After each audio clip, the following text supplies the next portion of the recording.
Yun, what's up mga tikalon? Nandito tayo sa Wino ngayon. Hanapin natin ang Kumagaya Station. Tara, samahan nyo ako guys at maglaro kami ng basketball. Kumagaya.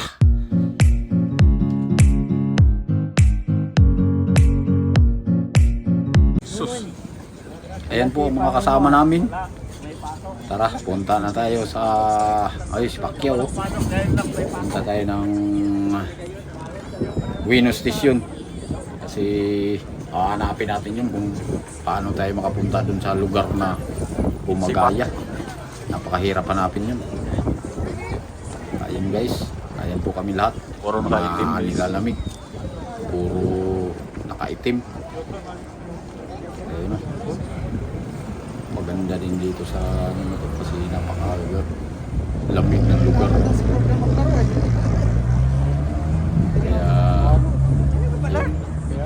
Paligid si Tatay Digong. Trip winter namin yan at Cebu. At nandito na kami sa Wino Station. Sobrang daming tao. Hindi pa nakakuha ng ticket sila kay Kayla. Sobrang daming tao guys. May kasama kami dyan na hindi yata nakakuha ng ticket.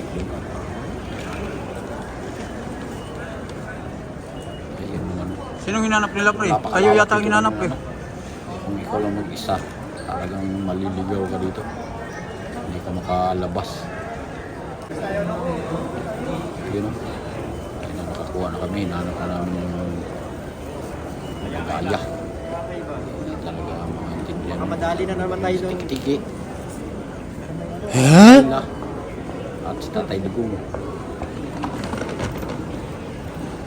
Ayan, dito tayo sa kabila. Sus. Ayan, sa kanya kami dito pakyat. Dito tayo sa pakyat. Sus, yung muna namin. Makamaligaw na naman kami dito. Ilalim yan guys. Gaano kalawak yung ilalim dito.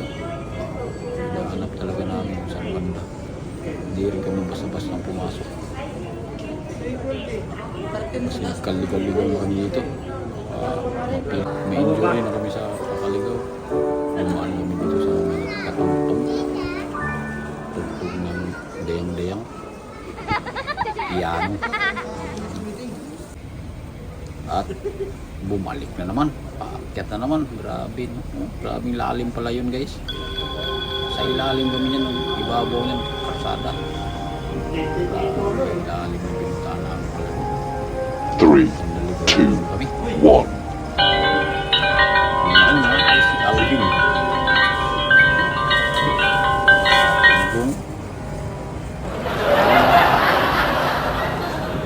At si Madam, kasama ni Alex.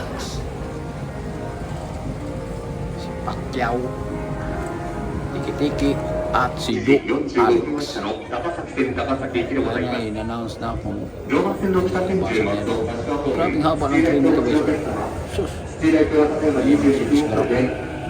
Haba niya guys. Kaya pala hindi magsiksikan ng mga tao dito. So kahit po sobrang dami, hindi mo gawin kasi sobrang haba. Tapos dito. Ayan, dito na kami sa loob. Siyempre, parang gigil na kami sa mga laro kasi siyempre mga star tayo. Star kami lahat ngayon guys. Ayan o, Alvin, star yan. Star Margarine. At ito si Daddy Pacquiao. Nanood na kasi ng mga laban, mga moves ni Luka daw. Tinalo tuloy yung Denver dyan guys. Ayan, dito na kami sa court. Napakalawak pala ng court. Karating din. Siyempre, kahit pa paano, pinakabahan na kami niyan. Kasi lulupit pala ng mga kalaban. Stick back dunk. Dalawang court din guys, kaya madali lang matapos yung one dilig. Kasi kahit na marami yung team, mayroon din sa kabila. Mahala din yun. Matapat yung bakit ng sobrang laki. Kaya yun lang guys, salamat sa manonood.